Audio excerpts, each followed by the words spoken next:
Halo, good morning friends. Hari ini kita akan belajar tentang tema 1, subtema 2, pembelajaran 1 dan 2. Masih dengan Miss Oke ya. Nah, sebelum kelas kita mulai hari ini, mari kita berdoa. Berdoa dipersilahkan. Berdoa selesai.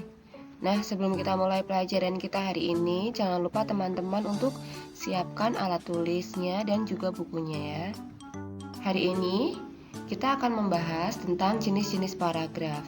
Kalau pertemuan yang lalu kita sudah belajar tentang gagasan pokok dan gagasan pendukungnya, hari ini kita akan belajar tentang jenis paragrafnya berdasarkan letak gagasan pokoknya.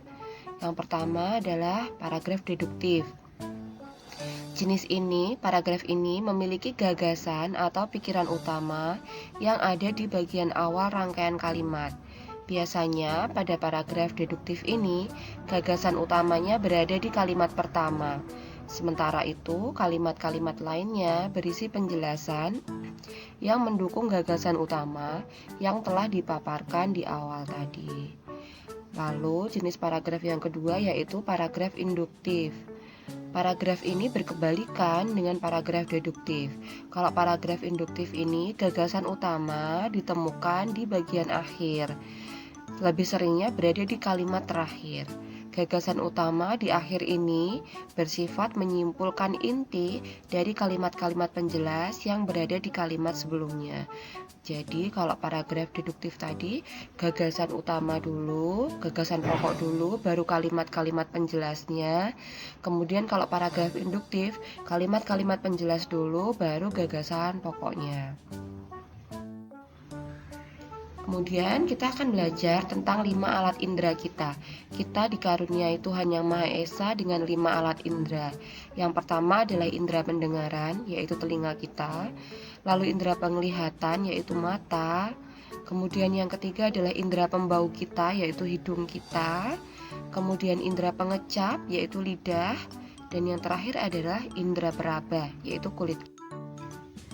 Alat indera yang akan kita pelajari kali ini adalah telinga. Mari kita belajar tentang bagian-bagian telinga.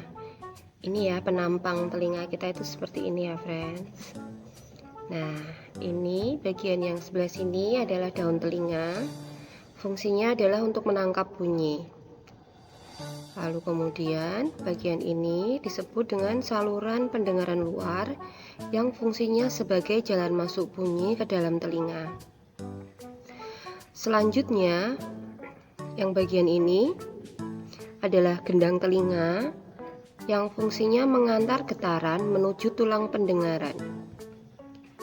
Kemudian bagian selanjutnya yaitu tulang pendengaran yang terdiri atas tulang martil, tulang landasan, dan tulang sanggurdi. Masih di bagian telinga tengah, yang di sebelah sini, ini namanya saluran eustasius. Fungsinya adalah untuk menyeimbangkan tekanan udara pada telinga bagian luar dan bagian tengah. Lalu bagian ini adalah 3 saluran setengah lingkaran yang memiliki fungsi untuk menjaga keseimbangan tubuh kita. Jadi kita bisa berjalan lurus. Ini adalah salah satu fungsi dari 3 saluran setengah lingkaran. Jika bagian ini terganggu, maka kita tidak akan bisa berjalan lurus ya, friends. Jadi tubuh kita tidak seimbang. Selanjutnya adalah bagian yang seperti rumah keong ini ya. Ini namanya adalah rumah siput yang fungsinya mengubah getaran menjadi sinyal pendengaran. Selanjutnya yang terakhir adalah saraf pendengaran yang memiliki fungsi membawa sinyal ke otak. Nah, ini adalah skemanya. Telinga luar tadi yang telinga kita dibagi menjadi 3 bagian, telinga luar, telinga tengah, dan telinga dalam. Untuk telinga luar ada daun telinga dan lubang telinga. Lalu di telinga tengah kita ada gendang telinga, lalu 3 tulang pendengaran tadi yang tulang martil, tulang landasan, dan tulang sanggurdi, dan saluran eustasius yang tadi menyeimbangkan tekanan udara dari telinga luar dan telinga tengah. Lalu untuk telinga dalamnya ada rumah siput, tingkap jorong, tingkap bundar, 3 saluran setengah lingkaran, dan ujung saraf pendengaran. Bagaimana sih cara kerja telinga kita? Yang pertama, bunyi lalu ditangkap oleh daun telinga kita. Bunyinya ditangkap oleh daun telinga kita.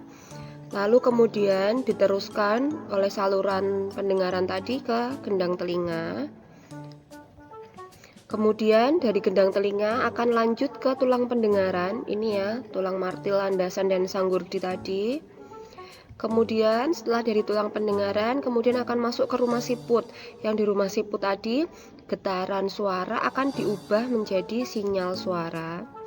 Lalu kemudian dari rumah siput akan masuk ke saraf pendengaran. Kemudian dari saraf pendengaran akan diteruskan menuju ke otak, dan otak kemudian akan memproses suara ini. Oke.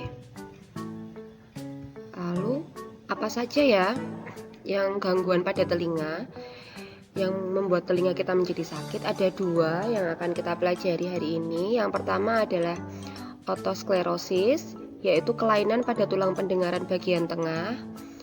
Tulang ini akan tumbuh secara berlebihan sehingga penghantaran bunyi terganggu.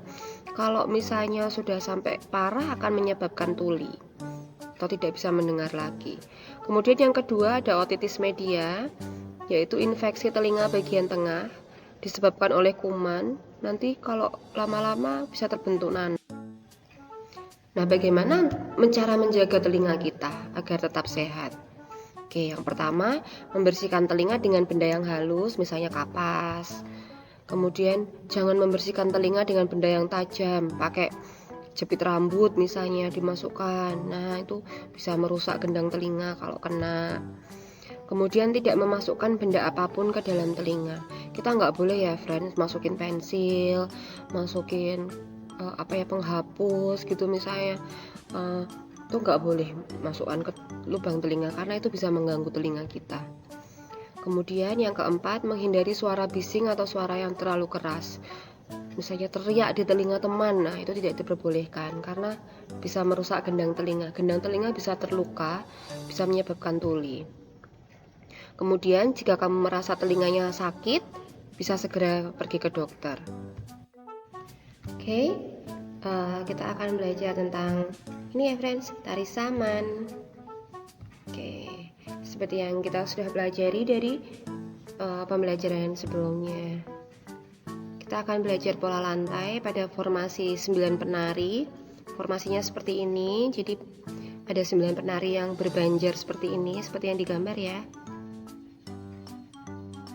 Oke, lalu apa ya desk job masing-masing penari? Penari nomor 5 ini sebagai pemimpin. Kemudian penari nomor 4 dan nomor 6 mereka akan membantu pemimpin dalam gerak tari. Lalu penari nomor 2, 3, 7, 8 akan mendukung gerakan tarian agar terlihat lebih menarik ya. Nah, kemudian penari nomor 1 dan nomor 9 mereka bertugas menjaga formasi agar tetap lurus. Gerakan inti tari saman ini ditarikan dengan posisi berlutut atau bersimpuh. Posisinya berlutut. Pola lantai hanya ada 2, berbanjar 1 baris atau berbanjar 3 baris. Nah, mereka punya level nih. Level tertingginya mereka saat menari adalah berdiri, dan level terendah mereka saat menari adalah bersujud. Nah, tugas hari ini teman-teman bisa mengerjakan ini ya, halaman 50-51 yang ditulis di notebook. Nanti teman-teman menulis gagasan pokok dan gagasan pendukung di notebook saja. Kemudian halaman 54, 1 halaman penuh, ayo jawab dan ayo berlatih. Kemudian halaman 59, isilah skema. Kalau sudah, teman-teman bisa kirim link yang tadi sudah dikirimkan oleh Miss April. Oke, sekian pertemuan dengan Miss Oke hari ini. Sebelum kita akhiri pelajaran hari ini, mari kita berdoa menurut kepercayaan dan agama masing-masing ya. Berdoa dipersilahkan. Selesai. Oke friend, see you besok ya. Bye.